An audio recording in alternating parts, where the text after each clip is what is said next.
Hello, welcome back to my YouTube channel. Today in this video, we will discuss few MCQs of immunological problems. So without wasting any time, let's begin our video.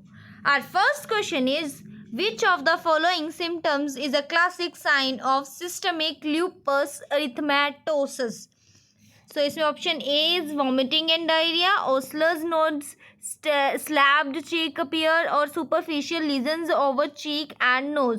सो इसका right answer option D, superficial lesions over cheek and nose. Question क्या था हमारे पास? Question ये था कि हमारे classic sign symptoms क्या हो सकते हैं सिस्टमिक ल्यूपस एरिथमेटोसिस का. ठीक है, SLE का. सो हमारा राइट आंसर ऑप्शन डी कि सुपरफिशियल लीजन्स हमें देखने को मिल सकते हैं चिक पे और नोज पे. नेक्स्ट क्वेश्चन हमारे पास आता है, most common fungal infection in immuno competent individual is. कि जो मोस्ट कॉमन फंगल इन्फेक्शन है इम्यूनो कॉम्पिटेंट इंडिविजुअल्स के अंदर, इम्यूनो कॉम्पिटेंट मतलब कि जिसकी इम्यूनोलॉजी कम हो. ठीक है, सो वो कौन कौन से इंडिविजुअल हो सकते हैं जिससे फंगल इन्फेक्शन हो सकता है. सो इसमें ऑप्शन ए है हिस्टोप्लाज्मोसिस, बी है एस्परगिलोसिस, कैंडियासिस, क्रिप्टोकोसिस. तो इसका राइट आंसर आएगा सी, कैंडियासिस जो होता है वो फंगल इन्फेक्शन के लिए होता है इम्यूनो कॉम्पिटेंट इंडिविजुअल के अंदर. नेक्स्ट क्वेश्चन हमारे पास आता है, anti nuclear antibodies is in SLE कोज. सो इसका राइट आंसर ऑप्शन बी है, LE सेल्स, ऑप्शन बी.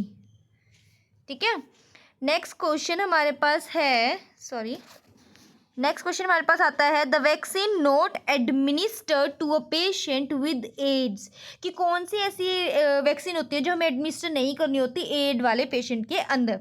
ठीक है, सो इसमें ऑप्शंस हमारे पास दिए हुए हैं. सो इसका राइट आंसर आएगा OPV और BCG. Oral polio virus vaccine होती है और BCG होती है. ठीक है, नेक्स्ट हमारे पास क्वेश्चन आता है, positive organisms of diarrhoea in ads patient is. कि एड्स के पेशेंट में जो पॉजिटिव ऑर्गेनिज्म होता है डायरिया के लिए वो कौन सा होता है. सो इसका राइट आंसर आएगा option C, cryptosporidium. Next question हमारे पास आता है, most important HLA for organ transplantation and tissue typing. So most important HLA कौन सा होता है ऑर्गन ट्रांसप्लांटेशन और टिश्यू की टाइप के लिए. सो इसका राइट आंसर जो आएगा वो आएगा ऑप्शन डी कि बोथ A एंड C. कि बोथ A एंड C मतलब कि HLA-A और HLA-D ये दोनों जो होते हैं ये इंपॉर्टेंट होते हैं. ठीक है, नेक्स्ट क्वेश्चन हमारे पास आता है, एंटी न्यूक्लियर एंटीबॉडीज इन SLE कोज. कि एंटी न्यूक्लियर एंटीबॉडीज जो SLE कोज करती है, ये रिपीट हो गया क्वेश्चन, इसमें आपका आंसर बी है. ठीक है, नेक्स्ट क्वेश्चन हमारे पास आता है, AIDS is caused by dash virus. So AIDS किस वायरस के थ्रू जो होती है वो कोज की जाती है. तो इसका राइट आंसर आएगा डी, HTLV-3 के थ्रू. ठीक है, most specific antibody in the diagnosis of SLE is. कि मोस्ट स्पेसिफिक जो एंटीबॉडी होती है डायग्नोसिस करते हैं जब SLE का, तो कौन सी होती है? ANA होती है, anti-RNP होती है, या फिर हमारी anti-SSDNA होती है कि anti-SM होती है. सो इसका राइट आंसर जो आएगा वो आएगा ऑप्शन डी, anti-SM होती है. नेक्स्ट क्वेश्चन हमारे पास आता है, least common mode of transmission of HIV का लीस्ट कॉमन मोड कौन सा होता है ट्रांसमिशन का. सो होमोसेक्सुअल कॉन्टैक्ट होगा, हेटेरोसेक्सुअल कॉन्टैक्ट होगा, IV ड्रग अब्यूज होगा, निडल स्टिक इंजरी होगा. सो इसका राइट आंसर आता है ऑप्शन डी कि निडल स्टिक इंजरी के थ्रू ये होती है, ट्रांसमिट होती है HIV.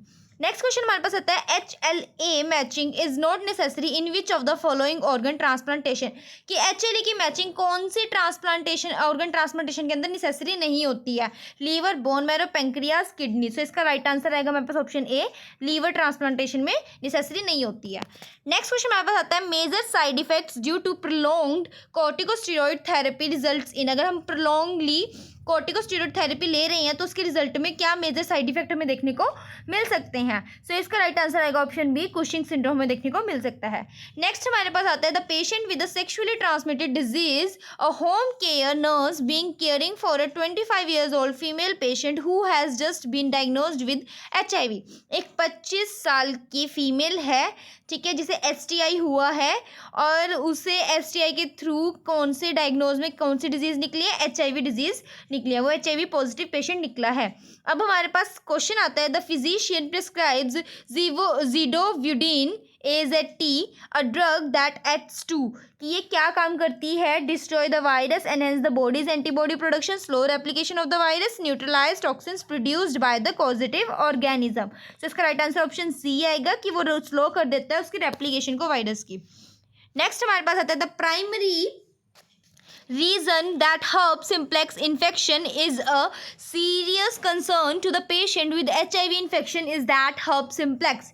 क्या बोला गया है कि प्राइमरी रीज़न क्या है कि जो herpes simplex इन्फेक्शन किसी को हुआ है तो उसके लिए सीरियस कंसर्न होता है कि उस पेशेंट को HIV इन्फेक्शन भी हो सकता है herpes simplex से. तो is an acquired immunodeficiency virus defining illness is curable only after 1 year of antiviral therapy, leads to cervical cancer, causes severe electrolyte imbalance. तो इसका राइट आंसर हमारे पास आएगा option A. It is an acquired immunodeficiency virus defining illness.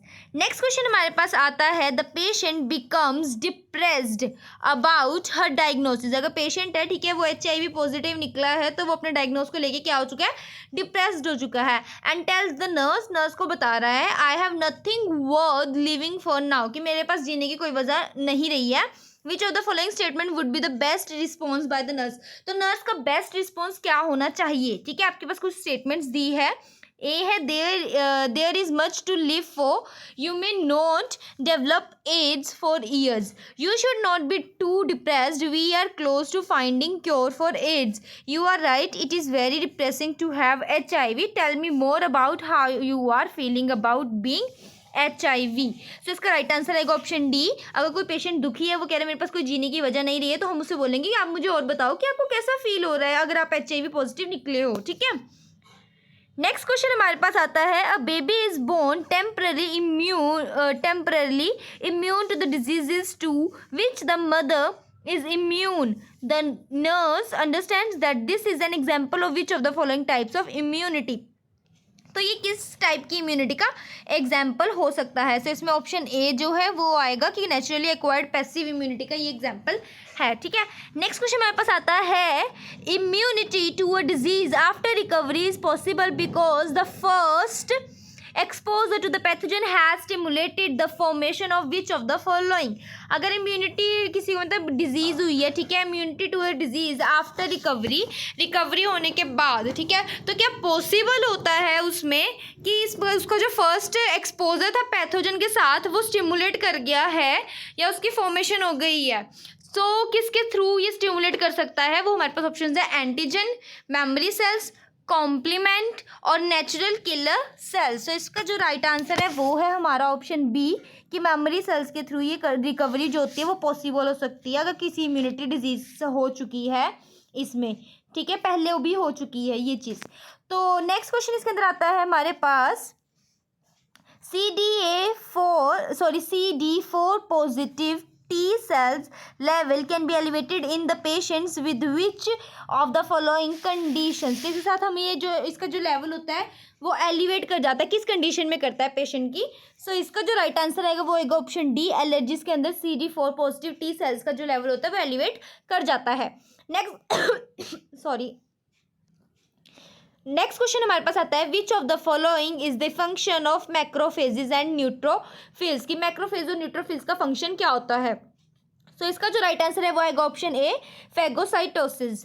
Next question हमारे पास आता है the activation of B cells in humoral immunity is assisted by which of the following.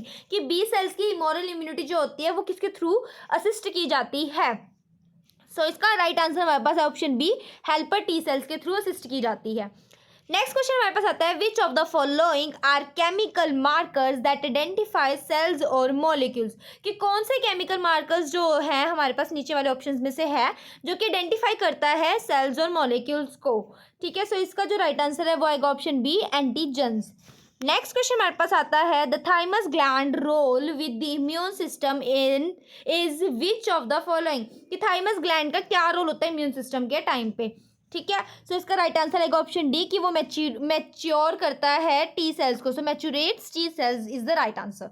Next question हमारे पास आता है which of the following types of cells in the immune systems shut off mechanism. तो इनमें से कौन सा ऐसा जो मतलब कि टाइप है सेल्स का जो कि इम्यून सिस्टम में शट ऑफ मैकेनिज्म से जाना जाता है या मतलब इस नाम से जाना जाता है. ठीक है तो इसका राइट आंसर आएगा option C suppressor T cells. क्योंकि सप्रेसर का काम ही क्या होता है इसे फंक्शन को सप्रेस करना. तो शट ऑफ का मतलब क्या हो रहा है बंद करना. तो ये शट ऑफ मैकेनिज्म के नाम से इसलिए जाना जाता है. नेक्स्ट क्वेश्चन हमारे पास आता है which of the following is the humoral immune response, की ह्यूमरल इम्यून रिस्पॉन्स कौन सा है इसमें से, ठीक है। सो हमारे पास इसका राइट आंसर आएगा option C, that is B cells are stimulated by T helper cells or macrophages and turn into plasma cells which produce antibodies और memory cells, ठीक है। नेक्स्ट क्वेश्चन हमारे पास आता है Mrs Miller's child children were just diagnosed with chicken pox.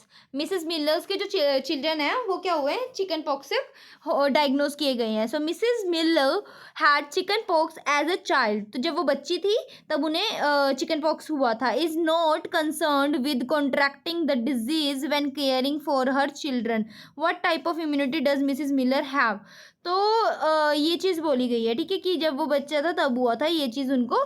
सो कौन से type की इम्यूनिटी हो सकती है ये, तो इसका जो राइट आंसर है वो है option A, active natural immunity से बोल सकते हैं।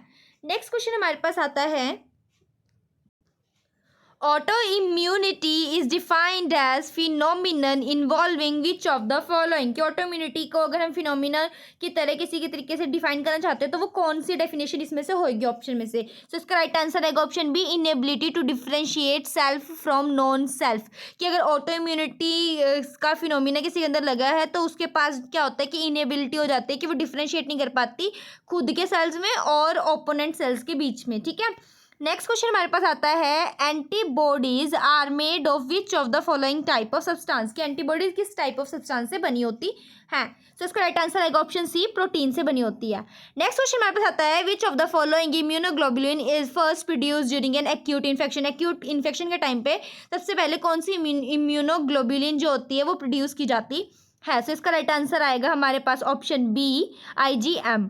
नेक्स्ट क्वेश्चन हमारे पास आता है a patient has allergic rhinitis in planning care for the patient the nurse understands that he if he does not remain compliant with his treatment he is at risk for developing which of the following.